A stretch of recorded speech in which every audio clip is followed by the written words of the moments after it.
Hello everyone, happy Friday. Friday got here like that for me this week. I asked for questions over on my comments on one of my videos yesterday, and I wrote some other questions down because I just wanted to do this Q&A and catch some people up that don't know me that well and refresh others that may have forgotten some things. So we're forming a little community here, and I'm quite happy about it. And so if you want to get to know me better, stick around, and I've got a list here of questions that I will be answering. So the first one is, what's the last thing I do before I go to sleep? Well, I roll over and get comfortable before I go to sleep. But the very last thing before I go to sleep or like really get ready for bed is I love to lay in my bed and watch a TV show that he hates or he doesn't want to watch. And I put Lucy in her crate and I just snuggle up in my bed, and that's the last thing I do before the day is really over for me. Also, let me just interject. I went to get a haircut today. I said that I was gonna let my hair grow out a little bit, and so, but my neck was getting real hairy, and that's so gross. And so I've also got an inverted widow's peak, so my hair grows into a point in the back, in the middle. And I just needed it just, straight across and get my neck shaved, and I ended up with this. It's way too short. I should have never. And she pointed out that I have a skin cancer on my head over here, which I'm aware of, but I'm not ready to deal with that because, I'm still not over that he cut away half my lip in the wintertime, and that this is still pulled really tight. And so I told her, yeah, I know that's part of your job is to point that out, but I'm aware and I'm not dealing with it. So let's go on. The biggest regret that I have in my life is that I stayed way too long in an abusive relationship because of being Catholic and being told that a divorce would cause you to burn in hell. It just isn't done. You stay no matter what and hope for the best. And that caused me to stay in a marriage way too long. What age was I when I started wearing makeup? I started wearing makeup when I was about 13, 14. My mother taught me how to put makeup on way back in the day, and back then they still made Max Factor pancake makeup. I don't know if you guys are old enough to remember that. It was really good makeup. You put it on with a wet sponge, just kind of like they do today, only it was in a pancake form. And it would smooth out your skin real nicely. So they don't make it anymore. So what is my favorite accessory? I mean, lots of them.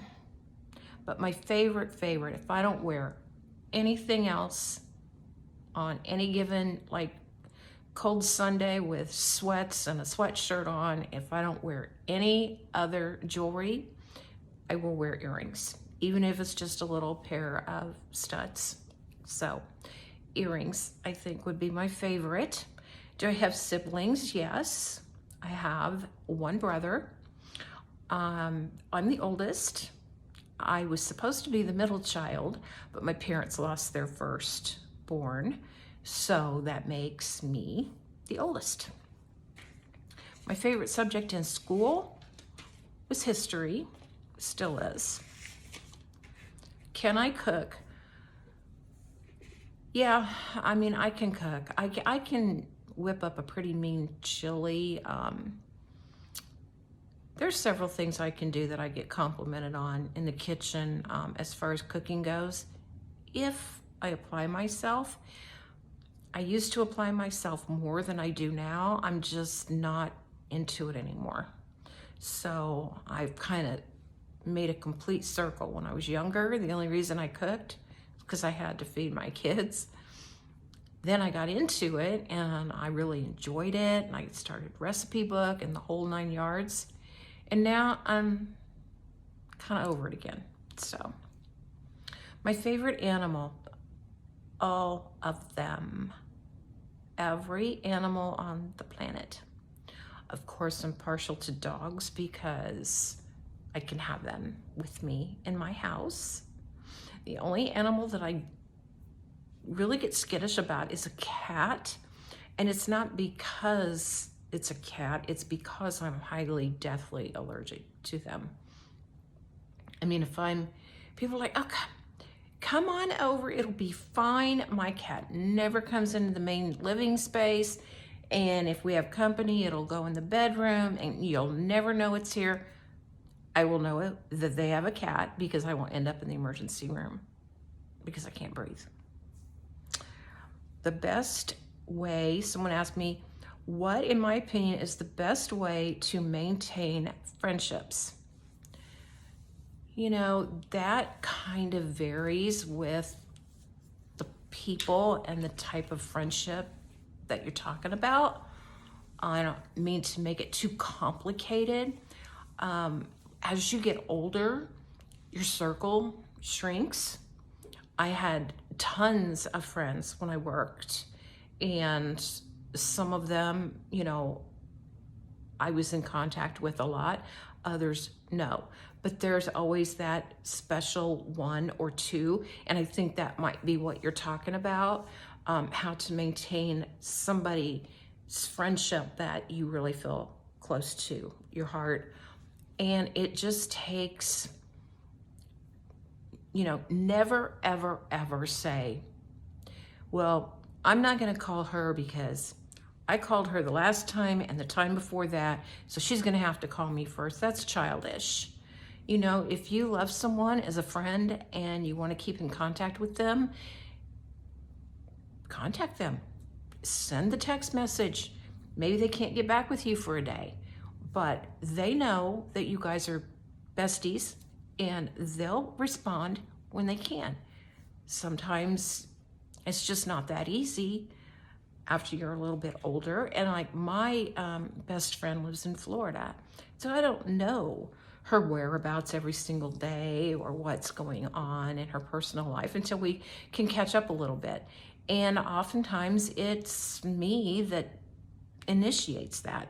But, you know, that's okay with me because I love her and I've known her since 1989. And that's just the way it is. What is one thing that I would want to be famous for? Singing. Ever since I was very little, and I think I've said this before to you guys, I would sing for hours and hours and practice with my voice on records, singing with records. If I could be famous for anything, it would be that. What is your love language? My love language, I guess, is nurturing and taking care of people. And sometimes that seems to some people like I'm mothering them or I'm, you know, hovering over them or whatever. But that's just how I show that I care, is by like making my husband's lunch every day. That's one way that I show him that I care. You know, just doing the little things for the people that I love. That's my love language. I don't need a lot of hugs. I don't need a lot of kisses, and I don't give a lot of hugs and kisses. It's just not the way I am. But I will show you that I love you by doing the little things for you. And what is my zodiac sign? I am Aquarius. I'm a February Aquarian, but that's my sun sign. And if you've done any study in astrology at all, and I'm far from an expert, but the one thing that I do know is there's 3 signs that really dictate your personality. It's your sun sign, your moon sign, and your rising sign. So you have to know your birthplace and time to get those calculated. And there's on the internet, on Google, you can Google birth chart calculator or something if you know your birth time. And sometimes they can calculate it for you even if you don't. So if you want to look into that and see what your rising sign and moon sign are, it kind of opens you up to a lot more, what do I want to say? Like you'll come to a realization of, oh, well, yeah, that really does fit me a little bit more than the Aquarius types that they talk about. But so you're a little bit of each of those signs. Your sun sign is the one that people see in you. Your moon sign is what's in your heart and soul and the way you really are and secretly think about things. So my moon sign is Capricorn. I don't know if you guys care about that. My moon sign is Capricorn. So that means that, you know, deep within me, I am very organized. I want ABC, 1, 2, 3. You know, it's just, I'm not happy if things are all out of whack. I can't be around someone who's just scatterbrained and unorganized, and that's the Capricorn. And then my rising sign is Libra, and it dictates that I want everyone to be happy, but my Aquarian side doesn't care if everyone's happy. So that's kind of goes against it. Goes against itself a little bit. So that's it.